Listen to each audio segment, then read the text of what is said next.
चलो बेटा, तो हम बताने जा रहे हैं मेंसुरेशन पार्ट 2 है, जिसमें हमने क्या पहले पार्ट 1 में हमने 2D बताया था और पार्ट 2 में हम बताने जा रहे हैं 3D। ध्यान से देखो, 3D में अपन कौन कौन से हमारे शेप्स के बारे में आज हम डिस्कशन करेंगे। ये देखो, सबसे पहला शेप है 3D में। अच्छा, 3D का मतलब क्या होता है ये तो जानो पहले। इसमें क्या हो, 3 डायमेंशन। यहाँ पे कोई भी आता था, चाहे स्क्वायर आता था चाहे रेक्टेंगल आता था, तो कैसे आता था, जिसमें डायमेंशन 2 रहते थे। जैसे अगर हम स्क्वायर की अगर हम बात कर लें यहाँ पे, तो स्क्वायर में साइड इंटू साइड, मतलब कुल मिला के इसमें 2 डायमेंशन है। रेक्टेंगल की भी बात करें तो लेंथ इंटू ब्रेड्थ रहता था, एक लेंथ दूसरी ब्रेड्थ का, तीसरी कोई चीज है यहाँ पे नहीं है। अपन आ गए हैं यहाँ पे 3D में। अब 3D में यहाँ पे क्या होने वाला है ये अपन समझते हैं। 3D में आने वाले हैं 3 डायमेंशन। अब 3 डायमेंशन का जो वहां पे क्या था हमारा स्क्वायर, वो यहाँ पे बन जाएगा क्यूब, और जो रेक्टेंगल था वो क्या बन जाएगा, क्यूबॉइड। तो अपन सबसे पहले अपन देखेंगे क्यूबॉइड। क्या देखेंगे, क्यूबॉइड का शेप कैसा रहता है। देखो दिखेगा बेटा 3D में रेक्टेंगल, ये एक रेक्टेंगल बनाए, 2 रेक्टेंगल बनाए, इसको साइड बाय साइड ऐसे ज्वाइन किया, तो ये हमारा क्या बन गया, क्यूबॉइड। बोलो बेटा ये क्यूबॉइड समझ में आया कि नहीं आया। फिगर इसका किस तरह, क्यूबॉइड, उसमें एक लेंथ दूसरी ब्रेड्थ रहती थी। Yes sir. यहाँ तीसरी चीज आ गई हाइट। यस, तीसरी चीज क्या आ गई, हाइट आ गई। इसके अगर हम बात करते हैं वॉल्यूम, सबसे पहले अगर हम बात करते हैं वॉल्यूम की, तो वॉल्यूम क्या होता है ये देखो। अच्छा बेटा, वॉल्यूम का एक छोटा सा फॉर्मूला हम बताते हैं कि एक्चुअल में वॉल्यूम होता क्या है। एरिया इंटू हाइट होता है वॉल्यूम। एरिया ऑफ रेक्टेंगल क्या हुआ करता था बच्चे बताओ, L इंटू बी होता था ना। L इंटू बी यानी एरिया हो गया। एरिया में अगर हम हाइट मल्टीप्लाई कर दे तो हमारा क्या आ जाएगा, वॉल्यूम ऑफ क्यूबॉइड। तो यानी लेंथ ब्रेड्थ हाइट हमारी क्या होती है, वॉल्यूम ऑफ क्यूबॉइड। अगर हम इसके टोटल सरफेस एरिया की बात करते हैं, किसके, टोटल सरफेस एरिया की, ये बताओ बेटा टोटल सरफेस एरिया एक्चुअल में क्या होगा। देखो ध्यान से, एक सरफेस एरिया जो होगा हमारा नीचे वाला, जो नीचे वाले का सरफेस एरिया होगा वो क्या होगा, लेंथ इनटू ब्रेड्थ होगा।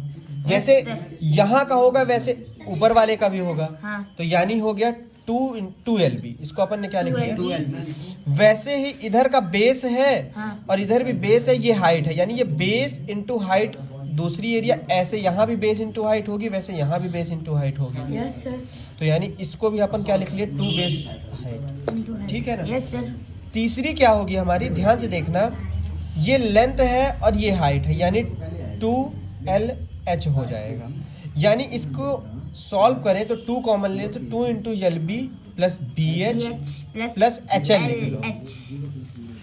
तो total surface area of cuboid क्या हो गया, 2 into LB plus BH plus HL।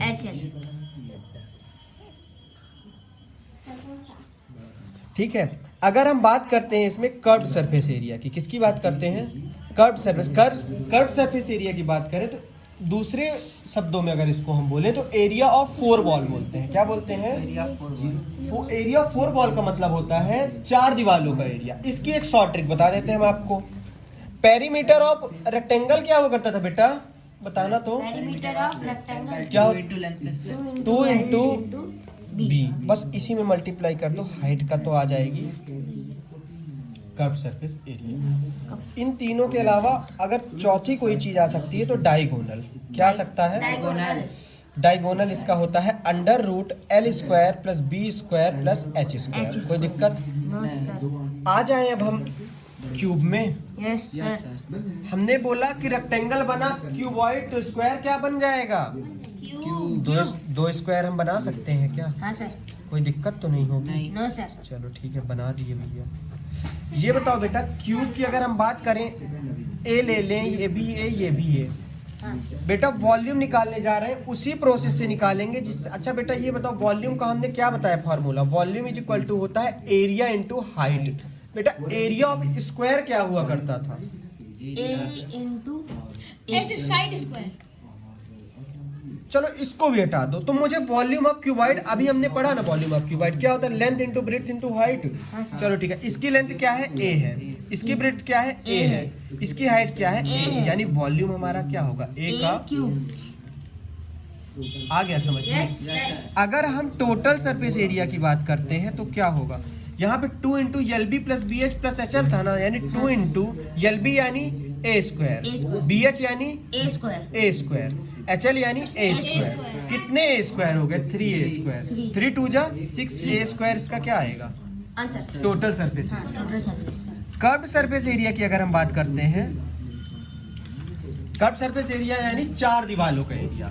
4 दीवालों के एरिया की बात करते हैं तो हमारा यहाँ पे जो क्यूबॉइड हुआ करता था 2 into L plus B into H था ना, तो एल प्लस बी यानी ए प्लस ए यानी 2a, 2a में a का मल्टीप्लाई किया तो 2a का स्क्वायर और 2 2 जा हो गया 4a का स्क्वायर। क्या हो जाएगा? 4a का स्क्वायर हमारा कर्व सरफेस एरिया हो गया। यहीं पे अगर हम डायगोनल की अगर हम बात कर लेते हैं तो डायगोनल जो होता है हमारा वो होता है √3a होता है इसका, बस इतना याद कर लो, ठीक है? Yes sir. कोई दिक्कत? √3a, सॉरी ये 3√a नहीं होगा, √3a होगा, नहीं होगा, ठीक है? हम आते हैं सिलेंडर में। किस में आते हैं? सिलेंडर में।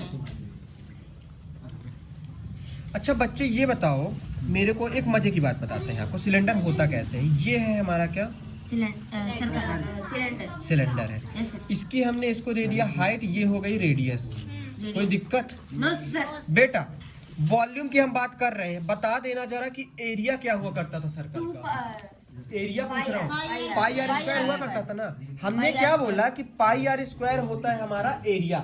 हमने बोला एरिया में अगर हाइट का मल्टीप्लाई कर दे, पाई आर स्क्वायर एच, इसका क्या आ गया? वॉल्यूम। बोल दो बेटा समझ में आ गया कि नहीं आ गया? अगर हम इसके बात करते हैं कर्व्ड सरफेस एरिया की, बेटा मेरे को पेरीमीटर सरकमफेरेंस ऑफ सर्कल बताओ, जल्दी से बताओ। 2 पाई आर। बस 2 पाई आर में मल्टीप्लाई अगर एच का कर दो तो कर्व्ड सरफेस एरिया आ गई। हम बोलते हैं टोटल सरफेस एरिया क्या होगी, तो ध्यान से देखना बेटा।